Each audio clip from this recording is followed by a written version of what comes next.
Hey everyone, it's David here. Thank you for watching this video on this day. So I'm going to talk, yesterday I talked to you about a mentor in my life and one of my first mentors in real estate, which was huge. And I look at my life now and I look at what I'm doing to grow my life. And I have a lot of people that I currently have had mentor me and have mentored me in the past, because you get to these levels in life, like just companies and growing companies and software, and having the software company I have and the success I have in it. It's not been to my own doing. It's been people working and pouring into me and me pouring into other people and offering. And yesterday I talked about a guy who I first started off with real estate. The guy's a millionaire and he's been very successful. And we've done door knocking, we've done bandit signs, and I had some life of his poured out into mine. I've been able to take my success and pour it out into other people, especially with key investments in real estate, surplus funds, and a whole nother area in real estate, and even commercial real estate. Now, in regards to mentorship now, like people ask me, well, who mentors you now? I have a few mentors in my life that are key that have actually been very successful, that continue to be successful. And everyone has different levels of mentors. Like, are you looking to invest? Then you want to go with someone who knows what they're doing. Are you looking to start your own real estate business? Then you're looking for someone who knows real estate. Are you looking to do an online Amazon store? Then you're looking for someone completely different. So when it comes to mentorship, you're looking at different avenues for that. But when it comes to self-growth every day, that's probably where I say people tend to lack the most and responsible for. Like, every single morning I start off with a devotion, and then I do journaling. Then I try to write out some goals and what I want to accomplish throughout the day. Then I try to take this and put it in my calendar. I also try to do at least 30 minutes, if not more, of Audible every single day. And the books I've read that have been incredible have been The Compound Effect, Sell or Be Sold, Psycho-Cybernetics. I'm currently in one, High Performing Habits. These books are excellent and they really take you to the next level. And when I listen to this, a lot of times I'm weird. I'll get out paper and I'll write down notes and I think about, okay, what am I working on? How does this apply to me? How is this different? And when you get a book and you see it in Audible and it has thousands of reviews and it has over a 4-star review, you know that that's a book that's probably, and it's meeting your criteria. You know it's a book probably worth pursuing. So that's what I try to do to grow. I'm also in some incredible mastermind groups with some incredible people. What I love about mastermind groups, and a couple of the ones that I'm involved in, is everybody takes ideas and share them, and you have people that pour into you and you pour into other people. Little things that happen, like one of my business partners, a key guy in my business and a key player, he came into my office one day and said, hey, I think you need to look at Bitcoin, especially FEG, F-E-G. And when we looked at it, I tried to invest 3,000 in it, and at the time, it would only let me do 350 or 400, and then it was like some money charge. It came out to like 3 something.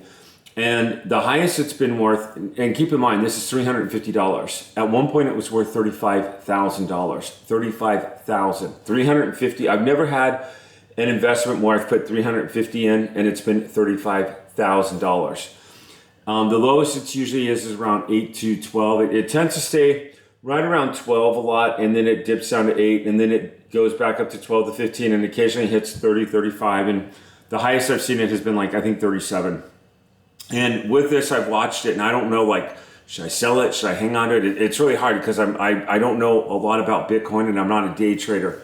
I will say that I've decided to hang on to this because I know some stuff going in within the company of FEG right now that I do believe it's going to produce and be better results. I also know that FEG doesn't have one owner. But the way their structure is, I really kind of like that. That could be good or bad.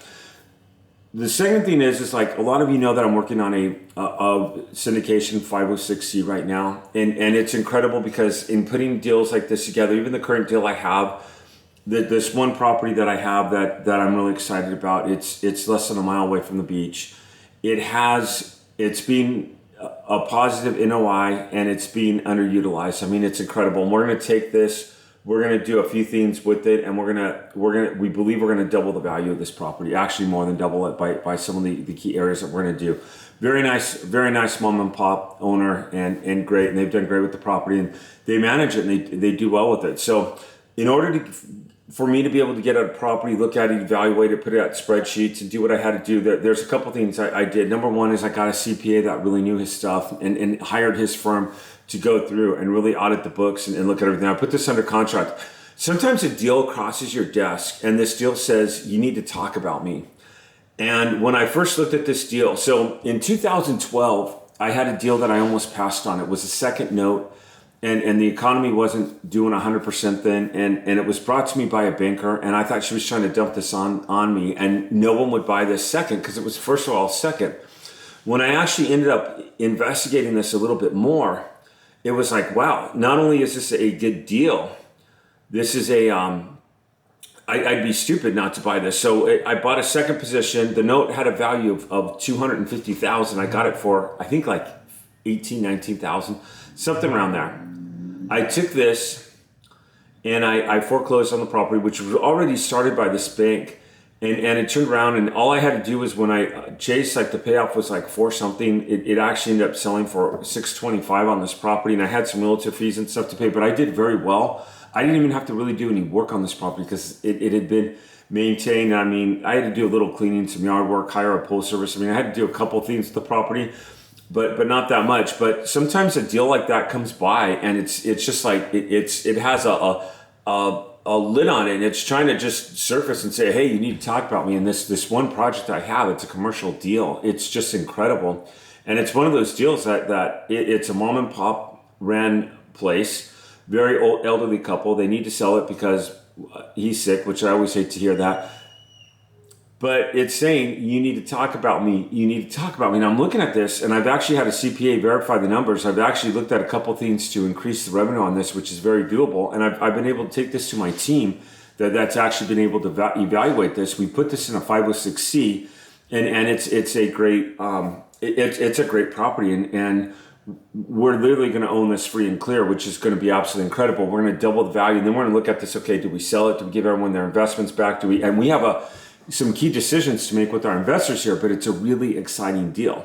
Now, let's go back into the purpose of this video. So yesterday I shared what one of my mentors did with me. He poured into me, and I've been able to take that and pour into other people. Yikes. I've been able to take that and pour into other people.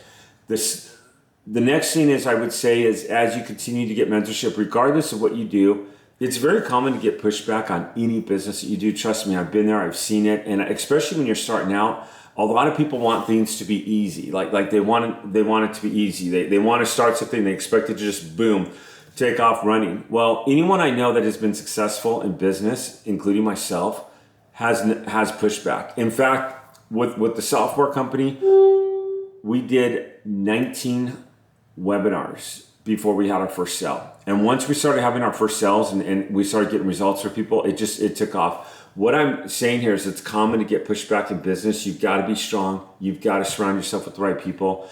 Join a master group if you haven't. I'm in a master group. And really, really just continue growing. You've got to grow as a person, as an individual. Even when you hit certain statuses, you should constantly be growing and trying to hit the next level and the next level. You don't want to just sit there and just because if you're either growing or you're not. And I'll just say that is, I've seen that in education. I've seen that in where I'm at now. For those of you that don't know my story, I was a teacher for 18 years. I taught high school math, and then ended up moving out my own direction. So, hey, I want to thank you for watching this video. Do me a favor, give me a like if you like this video, or feel free to comment below, and I'll see you on the next video. Thanks.